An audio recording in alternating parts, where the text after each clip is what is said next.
नमस्ते, स्वागत है आप सभी का डीके करियर क्लासेस के यूट्यूब चैनल पर। मैं ऋषि पाल शर्मा और आप हिंदी पढ़ रहे हैं। हिंदी की जो लास्ट लेक्चर था, उसमें हमने वाक्य तक बात पहुँचाई थी, तो ध्वनि, वर्ण, अक्षर, शब्द, पद, वाक्य, भाषा।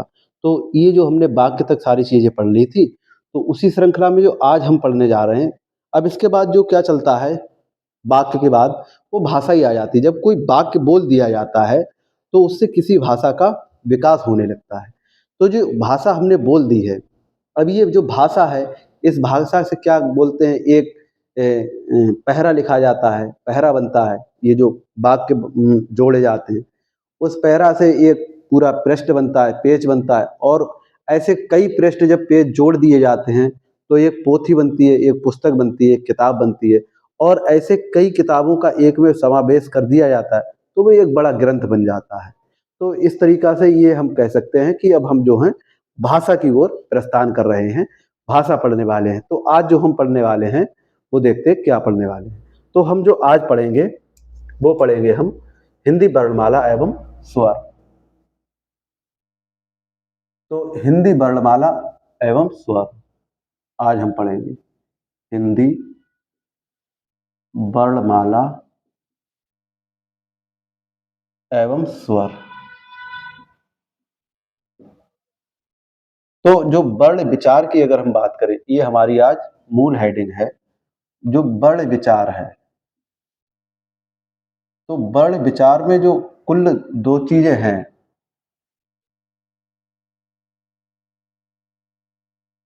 वो 46 अक्षर कहे गए हैं।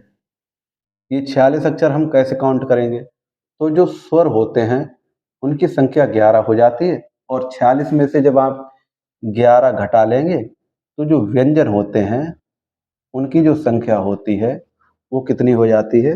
33 हो जाती है।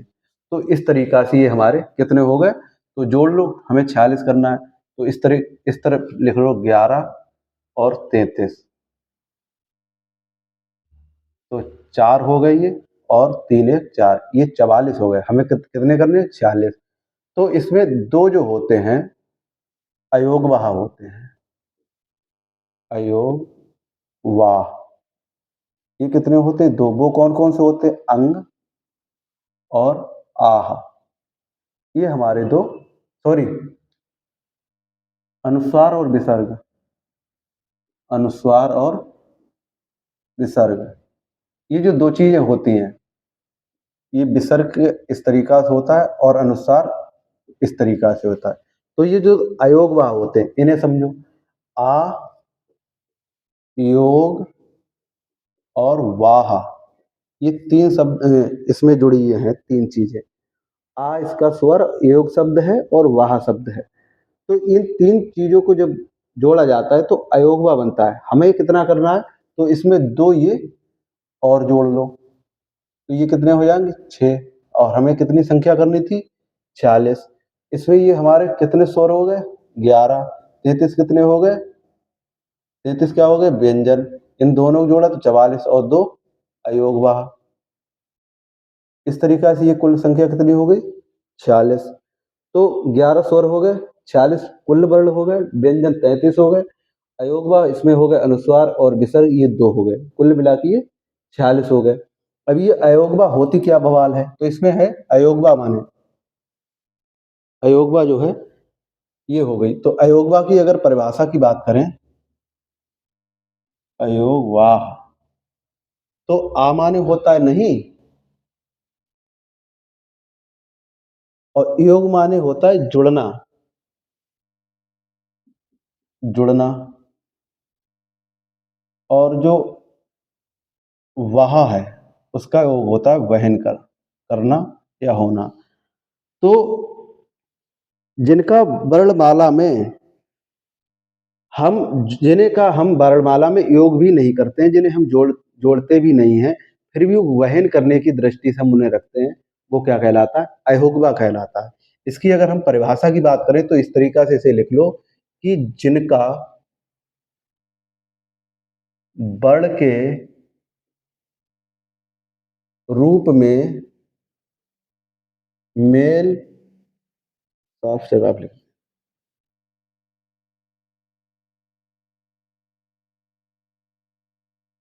अयोगवा, जिनका वर्ण के रूप में मेल नहीं है, फिर भी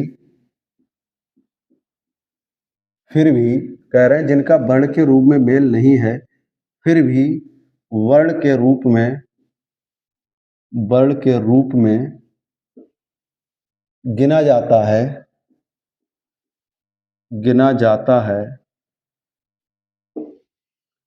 अयोगवा कहलाता है।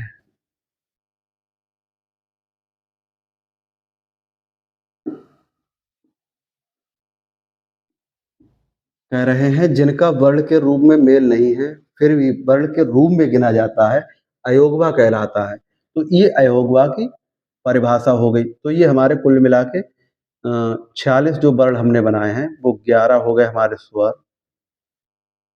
33 हमारे हो गए व्यंजन, 2 हो गए हमारे अयोगवा, इसमें अनुस्वार हो गया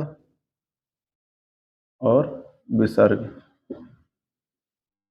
इस तरीक़ा से इन सबको जो 11 स्वर कौन से होते हैं, 33 व्यंजन कौन-कौन से होते हैं, कहाँ-कहाँ से कौन से बोले जाते हैं, इन सभी को हम देखेंगे।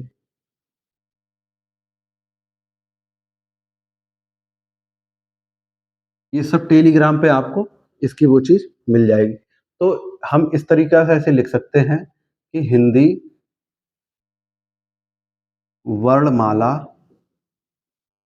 हिंदी वर्णमाला में कुल 52 वर्ण होते हैं। ये अलग-अलग दृष्टि से होते हैं, वो हम समझाएँगे कैसे करके होते हैं। 52 वर्ण होते हैं। हिंदी वर्णमाला सॉरी वर्णमाला में 1967 में केंद्रीय निदेशालय मानक हिंदी ने वर्णों की संख्या कितनी बताई है? 52 बताई है। और आगे अगर हम बात करें तो हिंदी वर्णमाला में जो मानक वर्ण हैं वो क्या है? हिंदी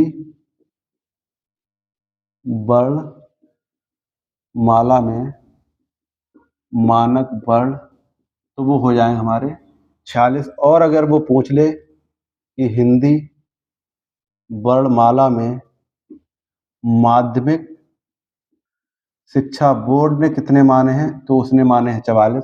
और वो पूछ ले ये जो का है और खा है और गा है और जा है और फा है, ये कितने हैं, तो इनको 3 2 5 को अगर हम मिला लें तो ये 5 प्लस 52 तो ये जो है 57 हो जाते हैं। इनके लिए हम ये इनका यूज कहाँ पे होता है, जैसे कानून अगर हमें लिखना है तो ये जो कानून है वो एक कानून ये है और एक कानून ये है। तो इस जो कानून का अर्थ है, यहाँ भी ये जो नुक्ता लगा हुआ है, इसका अर्थ होता है व्यवस्था। और ये जो कानून है इसका अर्थ होता है चूल्हा। तो ये जो नुक्ता है इसी से देखो अर्थ कितने परिवर्तन हो रहे हैं। कानून अगर हम बिना नुक्ता के लिखते हैं तो इसका अर्थ होता है चूल्हा, और कानून अगर हम व्यवस्था में लिख दें, सॉरी नुक्ता लगा के लिख दें, तो इसका अर्थ हो जाता है व्यवस्था। तो ये चीज़ें हमें थोड़ी समझनी होंगी। अब हम जो बात कर रहे हैं वो स्वर की करेंगे, क्योंकि जो स्वर 11 हैं उन्हें समझते हैं। तो कह रहे हैं हिंदी वर्णमाला में 1967 के में केंद्रीय जो निदेशालय है उसने जो हिंदी वर्ण है उनकी संख्या 52 मानी है, और हिंदी वर्णमाला में जो मानक अगर वर्णों की वो बात पूछ ले तो वो 46 हो जाएंगे। और हिंदी वर्णमाला में अगर माध्यमिक शिक्षा बोर्ड जो है उसके अनुसार अगर मानी जाए तो संख्या 44 है।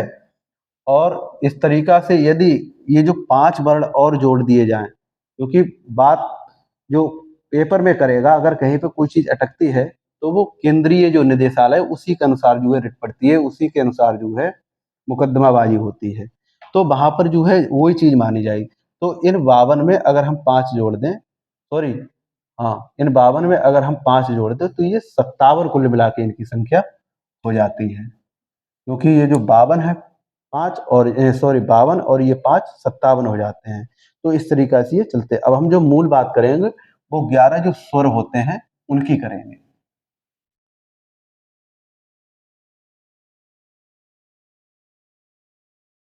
ये जो स्वर हैं,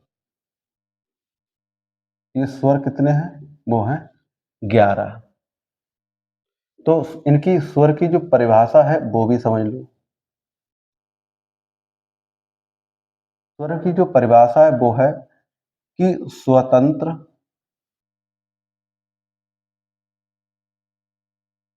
स्वतंत्र रूप से बोले जाने वाले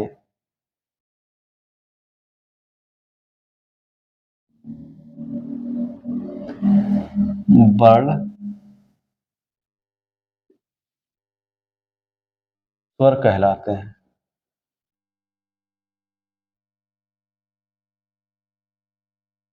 कह रहे हैं स्वर जो है स्वतंत्र रूप से बोले जाने वाले वर्ण स्वर कहलाते हैं। ये जो स्वर होते हैं ये बिना घर्षण के बोले जाते हैं। इन्हें किसी की आवश्यकता नहीं होती है, किसी की सहायता लेने की आवश्यकता नहीं होती है। तो ये अपने आप में क्या है? स्वर है। इसीलिए कहते हैं स्वराजन्ते इति स्वरा, जो अपने आप में राजा है उसे किसी की आवश्यकता नहीं होती। तो ये जो स्वर है वो अपने आप में राजा है। राजा जो होता है उसे किसी की आवश्यकता नहीं होती, उसका जो निर्णय है वो लेना है, उसे लेना है। तो कह रहे हैं स्वराजन्ते इति स्वरा, यानी कि जो स्वर हैं उन्हें किसी की आवश्यकता नहीं होती है। जब वे बोले जाते हैं तो उन्हें किसी दूसरे अन्य वर्णों की आवश्यकता नहीं होती। तो क्या कहलाते हैं? स्वर कहलाते हैं। ये स्वर की परिभाषा होगी और इनकी जो संख्या है वो कितनी है? 11 है। और यदि मन ना मानता हो तो एक बार और लिख लो। ये जो स्वतंत्र हैं, स्वतंत्र जो ध्वनियाँ हैं, स्वतंत्र ध्वनियाँ या हम कह दें स्वाधीन या हम कह दें अवरोध रहित, वो सब क्या हैं? वो स्वर हैं। इतनी जो विशेषताएं हैं वो स्वर की हैं। स्वतंत्र ध्वनियाँ, स्वाधीन, अवरोध रहित जो वर्ण बोले जा रहे हैं वो सब क्या कहलाएंगे? वो कहलाएंगे स्वर। तो स्वतंत्र ध्वनियाँ, स्वाधीन जो यहाँ पर स्वतंत्र जो ध्वनियाँ हैं, स्वाधीन जो अपने ही अधीन है, जो किसी पराधीन नहीं है, किसी दूसरे के अधीन नहीं है, वो क्या है? स्वर हैं। अवरोध रहित, जिन्हें बोलने के लिए कोई अवरोध ना हो, कोई ब्रेकर ना हो, तो वो क्या है? वो क्या है? वो हमारे स्वर हो जाएंगे। फिर भी अगर मन ना मानता हो तो एक और लिख लो कि सभी स्वर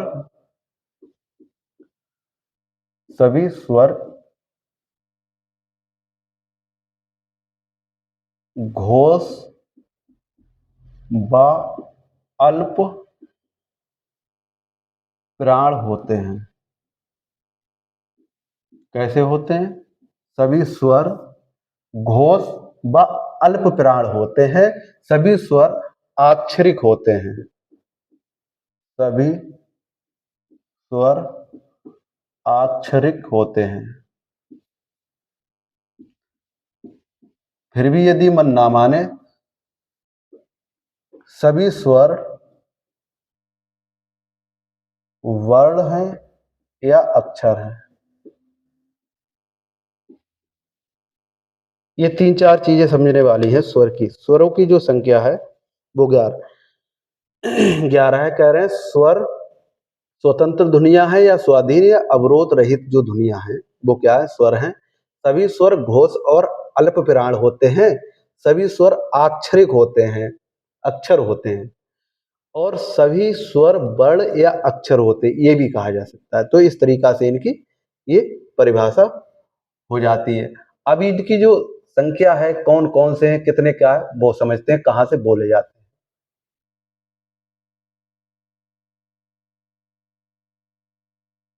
तो समझो, छोटा और बड़ा, आ और आ, तो ये जो बोला जाता है वो बोला जाता है कंठ से।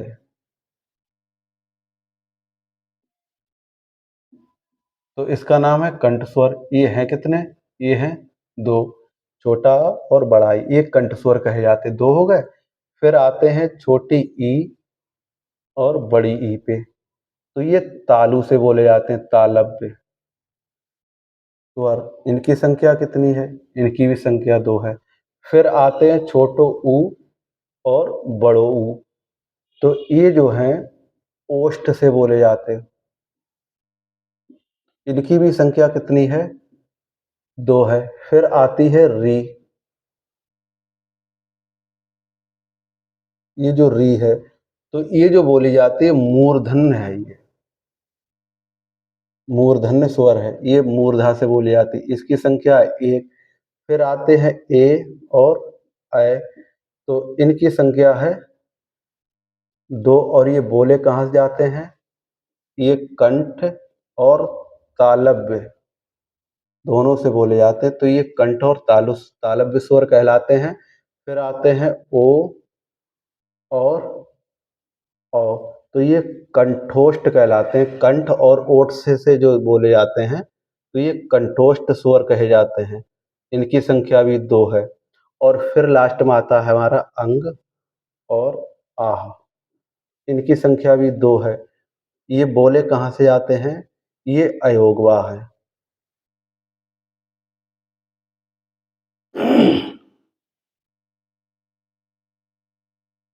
ये कहाँ से बोले जाते हैं? ये अयोगवा है।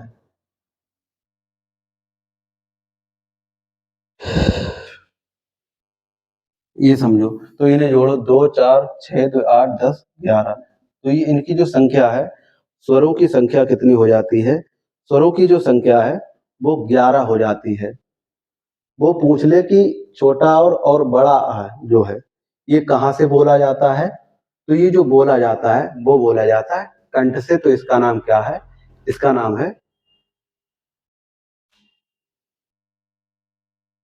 कंठ स्वर। और जो छोटी ई है और बड़ी ई है, दो चार छः आठ, दो चार छः आठ 10, दो चार छः आठ 10 12, ये 13 हो रहे हैं। तो ये 13, हाँ सही है, 13 भी सही है, क्योंकि ये तो मूल स्वर हो गए, ये दो यहाँ तक ये 11 है, ये मूल स्वर हो गए। और जब इन दो को जोड़ दिया जाएगा तो ये 13 हो जाएंगे, तो ये कुल स्वर हो जाएंगे। अब सही है, यहाँ तक ये दो चार छः आठ 10 11, तो ये जो हो जाएंगे मूल स्वर। और ये जो अंग और आह, ये अयोगवा जो गिनती है इनकी, तो इसे 11 में ये जो दो मिला दोगे तो ये 13 हो जाएंगे।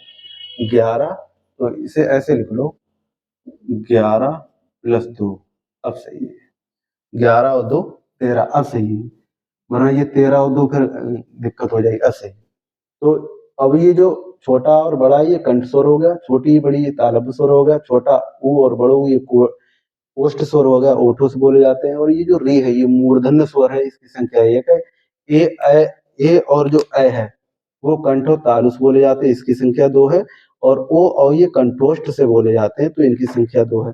इन सबको अगर जोड़ेंगे तो ये 11 11 हो, दो चार छः आठ 10 11, और दो अयोगवा जब जोड़ लेंगे तो ये 13 हो जाएंगे। तो वो ये पूछ ले कि मूल स्वरों की संख्या कितनी है, तो 11, और वो अगर पूछ ले कुल स्वरों की संख्या कितनी है, तो 13। ये चीज यहाँ पर बहुत समझने वाली है कि मूल की बात कर रहा है या कुल की बात कर रहा है। तो ये चीज हमने यहाँ पर सीखी कि कितने क्या होते हैं। अब विभाजन की अगर दृष्टि से देखें तो क्या होता है स्वरों की संख्या विभाजन की दृष्टि से?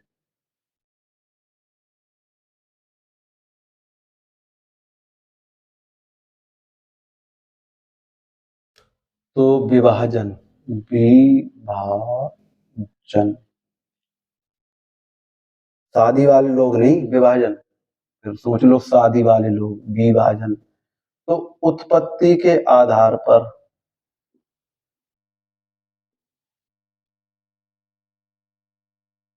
स्वरों का जो विभाजन है वो समझते हैं। तो इसमें या तो हम कह दें एकल स्वर, या हम कह दें मूल स्वर, या हम कह दें लघु स्वर, या हम कह दें ह्रस्व स्वर। इस तरीका से ये मिला के अगर हम बात करें तो ये 4 होते हैं, छोटा, छोटी, छोटो ऊ और री। तो इनकी जो मात्रा होती है वो एक मात्रा होती है और इनकी संख्या कितनी होती है? 4। और हम कह दें कि जो सन्नेह स्वर होते हैं, सन्नेह स्वर या गुरु स्वर या हम कह दें दीर्घ स्वर, तो इनकी जो संख्या होती है वो होती है 7। वो होते कौन कौन से हैं? तो इन 7 में भी 2 चीजें हैं। इसमें पहले 3 हैं वो दीर्घ हैं या सवर्ण हैं। तो इनके अंतर्गत आएंगे छोटा और बड़ी ई और बड़ो ऊ। तो इनकी जो संख्या हो जाएगी वो हो जाएगी 3। और अब ये जो 4 बचे हैं, तो इस तरीका से ये 3 हो जाएंगे और ये जो 4 बचे हैं तो ये छोटा और छोटी जब मिलती है तो ये ए बनते हैं, और छोटा आ जब ऊ बनता है तो ओ बनते हैं, और छोटा आ और जब ए मिलता है तो ए बनता है। सॉरी हाँ, और ये जो छोटा आ और बड़ा आ जब मिलता है तो ये औ बनता है। तो इस तरीका से ये मिश्रित या इनके लिए हम संयुक्त वर्ण कह सकते हैं, मिश्रित या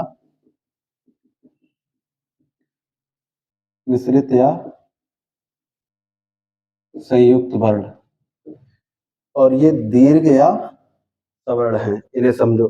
तो ये जो चीज है छोटा आ और छोटी ई मिलके ये ए बनाता है, और छोटा आ और छोटा ऊ मिलके ओ बनाता है, और छोटा आ और ए मिलके ए बनाता है, छोटा आ और बड़ा आ मिलके ओ बनाता है। इनकी संख्या 4, इनकी 3। तो ये जोड़ लो, 7 4 11 होते। तो जो विभाजन की दृष्टि से भी अगर हम देखें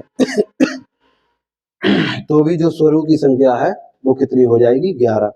तो आज के लिए इतना ही, इससे आगे का नेक्स्ट लेक्चर में डिस्कस करेंगे। तब तक के लिए टाटा और बाय बाय। अगर आपको कोई दिक्कत, परेशानी, दुख दर्द, गम हो पढ़ाई से संबंधित, तो आप इसमें कमेंट बॉक्स में बोल दीजिएगा। हमारा ये प्रयास रहेगा कि हम आपकी परेशानी को दूर करें। धन्यवाद।